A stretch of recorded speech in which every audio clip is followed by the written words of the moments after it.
قیمت خرید بڑھے گی تو پھر مہنگائی کا جو انتہائی منفی اثرات ہیں وہ کم ہوں گے. ہم بات کر رہے ہیں پاکستان کی اکانومی کو مضبوط کرنے کے لیے، اور یقیناً دنیا بھر میں جو برآمدات ہیں وہ بڑا ہی امپیکٹ کریٹ کرتی ہیں اکانومی پہ. گوہر اعجاز صاحب کل کہہ رہے تھے کہ کراچی میں ایک نیا انڈسٹریل زون قائم کیا جا رہا ہے 10,000 ایکڑ پر، اور اس سے اگر وہ کام چل پڑا 5 سالوں میں پاکستان کی برآمدات $100 ارب تک ہو جائیں گی. ہمارے میں پوٹینشیل ہے اتنی پروڈکشن کا؟ اس سے بھی زیادہ ہے. ہاں اس سے بھی زیادہ ہے. دیکھیں حکومت کا کیا کام ہے. جی حکومت کا کام ہوتا ہے کہ پالیسی میکنگ کرنا، ٹھیک ہے، اور ایسی پالیسیز بنانا جو کنڈیوسو ہوں، جو انویسٹر کے ساتھ انٹریکشن کر کے پالیسیز بنائی جائیں کہ ان کی کیا ڈیمانڈ ہے، ان کی کیا ضرورت ہے، تبھی انویسٹمنٹ آئے گی.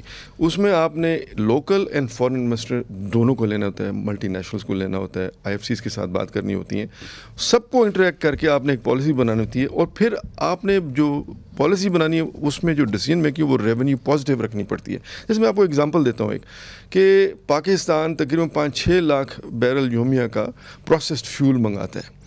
ہماری 25 کروڑ کی آبادی 5-6 لاکھ بیرل پر ڈے کے اور یہ پر ڈے یعنی کتنے پیسے لگتے ہیں؟ دیکھیں ٹوٹل جو امپیکٹ ہے یہ $15 سے $20 ملین کا ہے، لیکن پر ڈے $20 بلین پر. میں آپ کو جو بتانا چاہ رہا ہوں وہ یہ سمجھیں کہ اگر آپ خود یہاں پہ صرف خام تیل امپورٹ کر لیں یا اپنے جو کنویں ہیں ان کو فعال کر لیں، جو کہ ہمارے پاس کنویں موجود ہیں جو ہم نے ٹیپ کیے ہوئے ہیں، کہ صرف بکرنگ کی وجہ سے جو ہماری انر پالیٹکس چل رہی ہے لوگوں میں اس کی وجہ سے، اگر آپ ان کو آئل ویلز کو آپریٹیو کرتے ہیں، فنکشنل کرتے ہیں، اور صرف کروڈ یہاں منگاتے ہیں اور یہاں پہ ریفائننگ اس کی کر دیتے ہیں، تو آپ کو $8-10 بلین کی نیٹ سیونگ ہوتی ہے سالانہ. یہ جو پورا سال $1 بلین کے لیے ہم منتیں کرتے ہیں. تبھی میں نے کہا نا $700 ملین انسگنیفیکنٹ، کہ اگر آپ امپورٹ کرنے کے بجائے یہیں پروسیسنگ کر دیں. آپ پاس کتنی بڑی آرگنائزیشن بیٹھی ہے یہاں پہ، OGDCL بیٹھی ہے، PPL بیٹھی ہے، PSO بیٹھی ہے. نہیں تو یہ خبریں تو چلاتے ہیں کہ جی فلاں کنواں ہم نے دریافت کر لیا، فلاں جگہ گیس دریافت ہو گئی، فلاں جگہ تیل،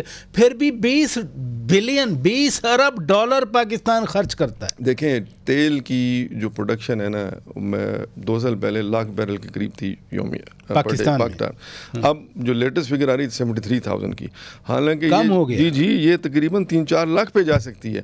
صرف ہمیں فوکس کرنا ہے. ہم نے جو کام کرنا ہے نا، جو SIFC کا جو کام ہے، اور جو انویسٹمنٹ کی اور ایجنسیز اس میں انوالوڈ ہیں، میں ان سے ریکویسٹ کروں گا کہ جی آپ پرائیورٹائز کریں، پالیسیز وہ بنائیں جس میں جو انویسٹر ہے اس کا کانفیڈنس بلڈ ہو، اس کو سیکیورٹی ملے، اس کو لا اینڈ آرڈر کے ایشوز نہ ہوں، اور اس کو یہاں پہ پرابلمز نہ ہوں گورنمنٹس کے ساتھ. کیونکہ یہاں پہ جو ہماری پرابلم ہے نا، جو وہ ہے سلو اینڈ اسٹاپ، کہ جی کہ کام کو چلنے نہیں دینا، رکاوٹیں پیدا کرنا. حکومتی مشینری ہے. میں I don't want to pinpoint anybody, but آپ سمجھ گئے بات جو میں کہہ رہا ہوں. تو basically we have to create a facilitation centre. جو فیسیلیٹیشن سینٹر کا نام ہے نا یہ SIFC کا، it really has to work in a manner جس میں ان کو کانفیڈنس دینا ہے. جیسے آپ میرے سے بات کر رہے ہیں، we have to engage the local investor at every level, we have to engage the foreign investor at every level. انہیں کہنا ہے کہ جی Pakistan is a conducive environment for bringing investment. اگر آپ $3 بلین کی انویسٹمنٹ لاتے ہیں جیسے لا رہے ہیں، تو اس ریفائنری میں 33% کا IRR ہے.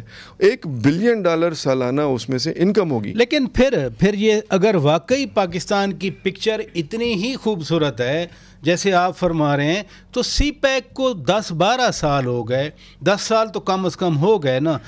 جو آئیڈیل تھے شروع میں، آئی بلیو پیپلز پارٹی کی گورنمنٹ میں آپ فیڈرل منسٹر تھے، اور جو اسٹڈی ہوئی فیزیبلٹی آپ پارٹ تھے اس کا، تو پھر سی پیک آگے کیوں نہیں بڑھا؟ میاں صاحب نے بھی بڑی کوشش کی تھی. دیکھیں وہ تو میں نے آلریڈی آئیڈینٹیفائی کر دیا کہ جو پچھلی گورنمنٹ تھی. کون سی گورنمنٹ؟ PTI کی گورنمنٹ. تو پتہ نہیں نام لینا چاہیے نہیں لینا چاہیے، تو ہم لے PTI گورنمنٹ تو لے سکتے ہیں. تو PTI گورنمنٹ جو تھی وہ they were not in sync with the economic policies and vision for Pakistan. میرا خیال ہے کہ نہ خالی نعرے بازی سے، خالی لوگوں کو نکالنے سے، لوگوں کو موبلائز کرنے سے تو پاکستان میں ڈیولپمنٹ نہیں ہو سکتی نا. پاکستان میں ڈیولپمنٹ اسی وقت ہوتی ہے جب آپ گڈ باتیں کریں. میرا کام دیکھیں، اب میں آپ کو ایک ہائی لائٹ کرنا چاہتا ہوں. ایک منسٹر صاحب نے ان دنوں کہہ دیا جی کہ PI کے جو پائلٹس ہیں وہ ان کے پاس لائسنس نہیں ہے. what an irresponsible statement.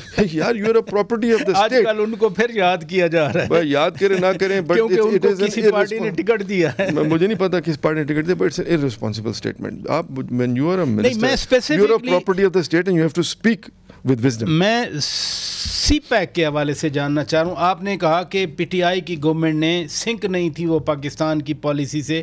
It means C pack کو ڈیلیبریٹلی پھر روکا گیا, بلاک کیا گیا. آپ کیا کہنا چاہ رہے ہیں؟ بالکل, یہ exactly that is the point کہ اگر یہ اس پہ کام ہوتا تو یہ ریفائنری بھی لگ جاتی, اسپیشل اکنامک زونز بھی کانسٹیٹیوٹ ہو جاتے سب جگہوں پہ, 12 ہونے تھے 12, اور اس کے ساتھ آپ دیکھیں نا کتنی انڈسٹری وہاں پہ چلتی اور کتنا ریونیو جنریشن ہوتی اور کتنی ایکسپورٹ بڑھتی.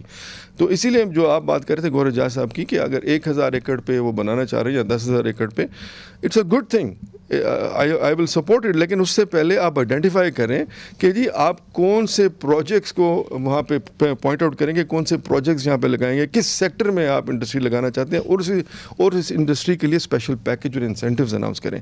اور وہ انسینٹیوز اور پیکیجز اناؤنس ہونے سے پہلے آپ کا انٹریکشن ہونا چاہیے انویسٹر کے ساتھ کہ بھائی یہ پیکیج آپ کو سوٹ کرتا ہے یا نہیں کرتا, کیونکہ اس نے کام کرنا ہے, اس نے جاب کریشن کرنی ہے, اس نے پاکستان کی ایکسپورٹ بڑھانی ہے, ہم نے صرف پالیسی میکنگ کرنی ہے. اب چونکہ الیکشن ہو رہے ہیں, نئی گورنمنٹ آ رہی ہے, آپ پی ایم ایل این کا حصہ ہیں, سی پیک پھر دوبارہ فعال ہو سکتا ہے؟ بالکل ہو سکتا ہے. یہ تو جی پی ایم ایل این کا میرا خیال ہے مینیفیسٹو میں بھی ہے کہ جی اس کو فعال کیا جائے. اور ابھی یہ جو ایس آئی ایف سی ہے یہ بھی میاں شہباز شریف کے وقت میں کانسٹیٹیوٹ ہوئی ہے, اور یہ ان کا ویژن ہے. میں سمجھتا ہوں کہ پاکستان کو مستحکم کیا جائے, اس میں پولیٹیکل اسٹیبلٹی بھی ہو, اکنامک وائبرنس بھی ہو. اور دوسرا دیکھیں ہم نے انگیج کرنا ہے جتنے بھی آپ کی ریٹنگ ایجنسیز ہیں. دیکھیں اس وقت آپ کا سی ڈی ریٹنگ ایجنسیز کا مطلب ذرا دیکھیں, اسٹینڈرڈ اینڈ پورز, اچھا جو عالمی مالیاتی ریٹنگ ایجنسی, کیونکہ ٹی وی کی تو ریٹنگ اور ہوتی ہے. نہیں, میں آپ کی ریٹنگ کی بات نہیں, آپ کی ماشاءاللہ ریٹنگ بہت اچھی ہے, so I don't want to comment, so I think you are pretty good in there. تو لیکن میں بات کر رہا ہوں, دیکھیں پاکستان کی اکنامک ریٹنگ ہوتی ہے, تو اس کے لیے ہمیں تمام ایجنسیز کے ساتھ اپنا ویژن لے کے بیٹھنا ہے. سو ہماری اکنامک ٹیم یا جو بھی اس کو لیڈ کرتا ہے, وہ پلس ہمیں جتنے بھی کیپٹل مارکیٹس ہیں ان میں جا کے ہمیں پریزنٹیشن کرنی ہے. وہاں پہ ہر سال میچورٹیز آ رہی ہوتی ہیں. دیکھیں آپ کے لیے تو $1 بلین یا $500 بلین یا $5 بلین بڑی رقم ہے, لیکن ہر کیپٹل مارکیٹ میں ہر سال 200-250 بلین ڈالر کی میچورٹی آ رہی ہوتی ہے. اگر ہم سینسیبل ہو کے چلیں اور پن پوائنٹ کریں تو ہم وہاں سے ہر کیپٹل مارکیٹ سے 10-20 بلین ڈالر ریز کر سکتے ہیں. آپ یقین کریں خان صاحب کہ پچھلے مہینے میں نے یو کے کی ایک پرائیویٹ کمپنی ہے, انرجی کمپنی, جو کلین انرجی پہ کام کرتے ہیں, تو انہوں نے $1 بلین کی لیکوڈیٹی ارینج کی. تو میں نے ان کا انٹرویو کر رہا تھا, ان کے فاؤنڈر ایگزیکٹو, چیف ایگزیکٹو کا. تو میں نے کہا جی it's a huge investment that you have attracted. تو انہوں نے کہا اٹس اے پی نٹ, یعنی ہم $1 ارب کے لیے پوری پاکستان قوم ہاسٹیج ہو جاتی.